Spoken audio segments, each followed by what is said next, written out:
prepared to meet the 6 most powerful women in the world of drug trafficking in South America. These women are the true queens of crime, defying the norm. While the world of drug trafficking is generally dominated by men, these daring mafia women have risen to prominence as leaders of cartels in a dangerous and deadly world. Owners of their own empires and responsible for commanding true international drug trafficking operations. They control large organizations, move exorbitant amounts of money and are feared and respected by their rivals. In this video, we're going to explore the story behind these 6 incredibly exciting and dangerous women, the lives of these 6 women who became legends of drug trafficking in South America. 1. The mafio's queen of drug trafficking, the sinister story of Digna Valle, the terrorist who crossed the border with Colombian drugs into the USA. Digna Valle, she is one of the most feared criminals in Central America, a true drug queen, known for leading the brutal Los Valle cartel in Honduras. His domain was so great that even the famous drug lord El Chapo visited his hometown to deal drugs.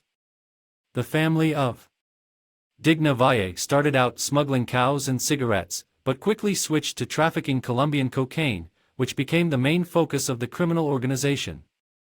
Across the Guatemalan border, Digna moved tens of thousands of dollars worth of cocaine a month, acting as a go-between for other criminal organizations, such as Mexico's powerful Sinaloa cartel. However, the success of Digna and her brothers was cut short in 2014 when she was arrested on a trip to Miami and pleaded guilty to drug trafficking. Digna collaborated with the authorities and her information was crucial to the arrest and extradition of 2 of her brothers, who were also convicted and were key to their own clan. But what is most shocking is the brutality with which Digna and her family operated. They were known for kidnapping and raping young peasant women, as well as being involved in several murders. During the trial of former Honduran President Juan Orlando Hernandez's brother, a witness revealed that El Chapo financed part of Juan Orlando's presidential campaign in exchange for protecting the Valles. Digna served his sentence, but fears for his life if he returns to Honduras. She now lives in the United States under government protection, but it's impossible to say if her criminal past will leave her alone. The arrogance with which she acted is frightening, even by the standards of the world's biggest criminals. 2. The story of Marixa Lemus, the Patroa, or Chapo from Guatemala, is worthy of an action movie. At the age of 40, she built a drug trafficking empire near Moyuta, a Guatemalan city on the border with El Salvador, a strategic point on the trafficking route that runs through Central America to the United States. But her family didn't just excel in the criminal world.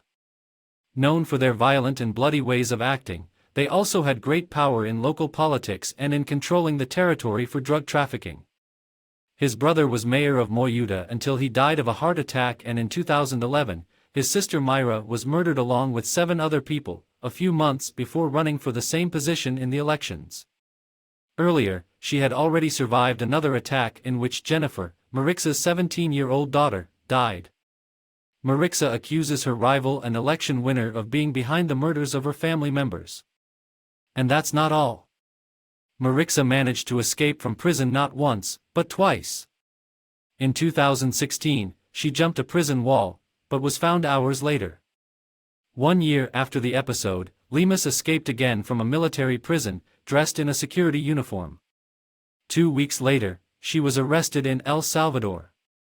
But his drug empire continued to grow, moving large amounts of drugs across the Guatemalan border.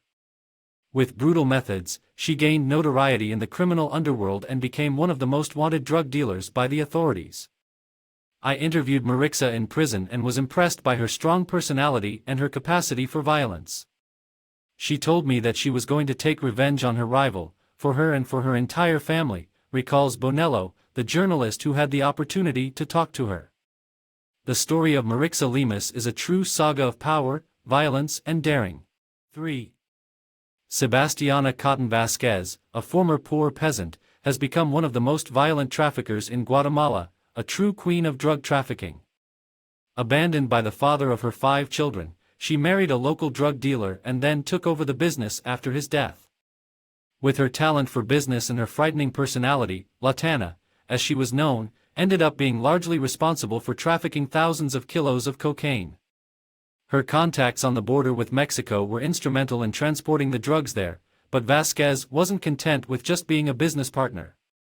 She made connections with the Digna Valle cartel in Honduras and worked with the Sinaloa del Chapo cartel in Mexico. This made her even more powerful and feared throughout the region.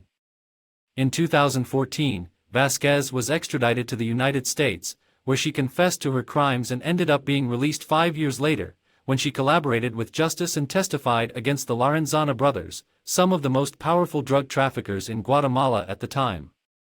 But even after all that, his name still echoes through the corridors of the underworld of drug trafficking. I interviewed people who knew her well and they were all afraid of her. And no wonder, she is a woman with a frightening personality. Once, without any escort, she went to complain about a drug that had been stolen from the Lorenzana's house, where she ended up surrounded by 100 men with guns. She was the only woman there. To do that you need a lot of courage, or stupidity. Or both, recalls Bonello. The saga of Sebastiana Cotton Vasquez is a true tale of the underworld, which even today inspires fear and admiration in equal measure. 4th place. The incredible story of Marjorie Chacon Russell, the Queen of the South, has had a huge impact around the world. U.S. authorities considered her one of the most prolific drug traffickers in Central America, with connections in Honduras, Panama and Mexico. She surprised everyone by getting involved in the drug trade, but her entrepreneurial mind and business skills made her a huge money launderer, laundering as much as $10 million a month in drug profits. Chacon was not afraid to get involved in big drug deals, and in her first cooperative meeting with the Lorenzanas, she needed to transport a ton of cocaine from the Honduran border. Her elegance and education were admirable, but that didn't stop her from becoming one of the biggest allies of Sebastiana Cotton, arrested in 2014. While many drug dealers are men, Chacon entered this world because he was very interested in it. She was one of the most important figures in the trial that led to the Lorenzana's life imprisonment and, like their former ally, confessed to her crimes and collaborated with American justice until she was released in 2019. The U.S. Treasury Department has described her as one of the biggest traffickers in Central America, a title that Chacon certainly didn't want, but that will remain forever in his history. 5th. Guadalupe Fernandez Valencia, the most important female figure in the Sinaloa cartel, is a mystery shrouded in secrets. Still, what little is known about her is terrifying. This Mexican spent more than 30 years in the drug world, starting in the United States, where she arrived without documents from her home state of Michoacán. She was arrested and deported, but returned to Mexico to work for the Sinaloa cartel as a subordinate of Jesus Alfredo, one of El Chapo's sons, who is still at large. Together, Fernandez Valencia and Alfredillo conducted the drug distribution process. They were a lethal duo whose effectiveness was known throughout the cartel. But in January 2016, police finally captured Fernandez Valencia in Culiacán, just a month after El Chapo was arrested. Although she pleaded guilty to her crimes, Fernandez Valencia is still a mystery. She has never spoken publicly about her involvement in the drug world and avoids the media. Still, she was the only woman on the list of 8 names that appeared in the indictment that helped send El Chapo to prison. At the age of 61, Fernandez Valencia was sentenced to 10 years in prison. At trial, she tried to come across as a loving grandmother, but the truth is, she was a key player in a brutally violent organization. Bonello, an expert on drug-related crimes, highlighted Fernandez Valencia's impressive ability to handle logistics in an illegal environment. With her high-ranking position in the Sinaloa cartel, Guadalupe Fernandez Valencia is a shocking example of the female presence in the drug world and how far people are willing to go to secure their place in this violent and relentless universe. 6th. Luz Irene Fajardo Campos, a middle-class Mexican lawyer who came from a family of farmers, decided to throw it all away and go into the drug business with her 2 children. The audacity of the undertaking led Fajardo Campos to run his own international drug trafficking cell, which until 2016 was associated with the infamous Sinaloa cartel, even without being part of the organization. But a life of crime didn't go as planned for Fajardo Campos. After being arrested in Colombia in 2017 and extradited to the U.S., the bodies of her 2 children were found dismembered and charred in Mexico. What would have happened to them? Were they victims of a rival drug group, or was it a wake-up call for her to remain silent in the face of justice? The mystery still haunts public opinion to this day. Even with all this tragedy, Fajardo Campos refused to plead guilty and went to trial, ending up sentenced to 22 years in prison. Renowned journalist Mark Bonello reckons that, because of her profession and her family, she had other options, but she decided to get into drug trafficking. And, even after being the target of a major scandal, Fajardo Campos remained firm and refused to denounce his accomplices, choosing to remain silent, even in the face of the consequences. One thing is for sure, the saga of Luz Irene Fajardo Campos shows that the world of drug trafficking is full of twists and surprises. It is impossible to know where this story might have led had she chosen a different path. But one thing is undeniable: the price of her choice was high, and the tragedy still echoes among her family members and the community in Sinaloa, where many still continue to live. Prepared to meet the 6 most powerful women in the world of drug trafficking in South America.